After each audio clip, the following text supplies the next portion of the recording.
Assalamualaikum warahmatullahi wabarakatuh. Di sini kelompok ke-8 akan mempresentasikan mengenai analisis wacana dalam pembelajaran bahasa Indonesia dengan saya Nafisa Nilamsari Putri dengan NIM 19188201021 dan rekan saya Syahrul Ramadan. Assalamualaikum warahmatullahi wabarakatuh. Perkenalkan, nama saya Syahrul Ramadhani. Di sini saya akan menyampaikan materi tentang analisis pemakaian bahasa. Analisis wacana pada dasarnya ingin menganalisis dan menginterpretasi pesan yang dimaksud pembicara atau penulis dengan cara merekonstruksi teks sebagai produk ujaran atau tulisan kepada proses ujaran atau tulisan sehingga diketahui segala konteks yang mendukung wacana pada saat diujarkan atau dituliskan. Jika hal ini diterapkan dalam pembelajaran bahasa Indonesia, maka akan sangat membantu pengajar dalam berkomunikasi saat waktu pembelajaran. Jadi bagaimana caranya kita bisa analisis wacana tersebut untuk dipahami dan menerapkannya dalam bahasa yang sekiranya bisa diterima atau ditangkap dengan mudah oleh para pelajar seperti itu. Selanjutnya yaitu pemahaman teks. Samsuri di dalam bukunya mengatakan bahwa ada 7 syarat kewacanaan suatu teks wacana, yaitu kohesi, koherensi, intensionalitas, akseptabilitas, informativitas, situasionalitas, dan keinterwacanaan. Pemahaman suatu teks dapat dilakukan dengan cara merekonstruksi teks wacana sebagai produk kepada wacana sebagai proses. Dengan demikian, suatu teks akan dikembalikan pada bentuk semula, baik lisan maupun tertulis. Selanjutnya yaitu peranan konteks situasi dalam interpretasi wacana. Analisis wacana menganalisis penggunaan bahasa dalam konteks situasi pembicara atau penulis. Sedangkan penelitian wacana lebih difokuskan pada hubungan pembicara dengan ujaran dan terutama yang menjadi sebab penggunaannya. Dengan demikian, analisis wacana akan mendeskripsikan apa yang dimaksudkan oleh pembicara dan pendengar melalui wacana tersebut.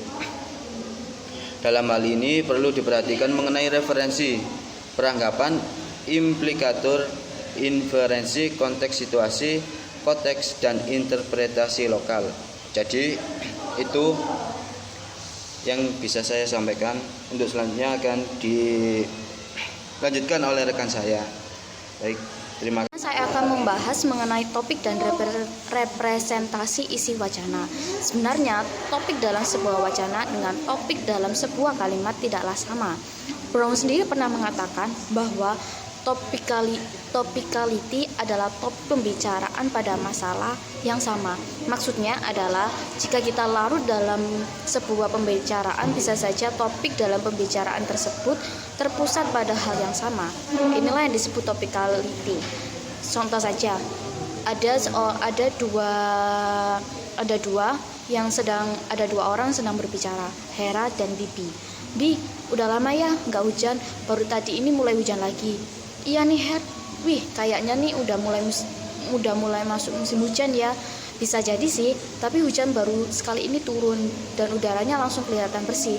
Dari topik yang sebelumnya saya ucapkan, inilah yang disebut topicality, di mana topik yang dibawakan oleh keduanya adalah sama, tetapi juga ada dalam sebuah percakapan di mana pembicaraannya masih berhubungan, tetapi topik permasalahan yang diungkapkan itu berbeda. Inilah yang jadi setiap pembicara yang mengangkat topiknya sendiri ataupun topik permasalahannya sendiri, ini yang disebut dengan on a topic. Contoh saja, dua tokoh Bina dan Zara. Zar, kemarin aku ke Surabaya, sekalian nengokin keponakanku yang sudah jadi angkatan laut. Lah, kalau temanku yang di Surabaya dia sering banget berlayar, bahkan sampai ke Singapura. Biasanya sambil bawa barang buat diekspor, terus pulang-pulang bawa barang elektronik deh. Dari dua percakapan tersebut sudah terlihat kan perbedaannya. Lalu adalah mengenai kohesi dan koherensi dalam sebuah wacana. Sebenarnya ini untuk menganalisis ada 3, di mana ada kohesif sekaligus koheren, kohesif tidak koheren, dan tidak kohesif tapi koheren. Pertama mengenai kohesif sekaligus koheren. Ini dibuktikan seperti kalimat Hera saat ini terpaksa berangkat menuju Surabaya meskipun anaknya yang berada di rumah sedang kurang sehat, di mana dua klausa yang tadi dihubungkan dengan kata sambung meskipun menjadi sebab terjadinya suatu peristiwa. Hal ini membuktikan bahwa dua klausa tersebut membentuk suatu kohesi sekaligus koheren. Lalu juga ada kohesif dan tapi tidak koheren, seperti Aleandra Sensi sedang mengetik maka Asya jatuh sakit. Dari dua klausa tersebut dihubungkan kata sambung maka, tetapi dalam dua klausa tersebut jika kita analisis dalam sisi hubungannya tidaklah logis, maka dua klausa ini kohesif tetapi tidak koheren. Tetapi juga ada tidak kohesif tetapi koheren. Biasanya hal ini diberikan dalam suatu topik antar kalimat yang tidak memiliki kata sambung. Banyak contohnya itu seperti dalam sebuah puisi. Jadi dalam sebuah puisi biasanya tidak terdapat kata sambung, tidak kohesif, tetapi dalam puisi tersebut tetap dalam satu topik, maka koheren. Lalu ada sebuah cara lain untuk memahami isi dan melihat tingkat koherensi dalam suatu wacana. Pertama dari prinsip analogi, kedua interpretasi lokal, ketiga ciri umum konteks, keempat keteraturan kerangka struktur kalimat, dan kelima ciri-ciri tetap suatu organisasi struktur informasi. Lalu yang terakhir adalah implikasi analisis wacana dalam pembelajaran bahasa Indonesia. Dalam proses pengajaran bahasa Indonesia, hakikatnya adalah yang paling utama adalah komunikasi antar pasipan, yaitu antara guru dan murid.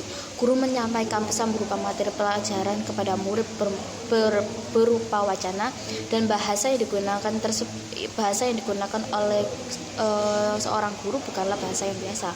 Sedangkan murid sendiri sebagai partisipan menangkap pesan yang disampaikan oleh guru dengan cara menginterpretasikan ujaran dari guru tersebut. Dalam tujuan pengajaran bahasa Indonesia sendiri,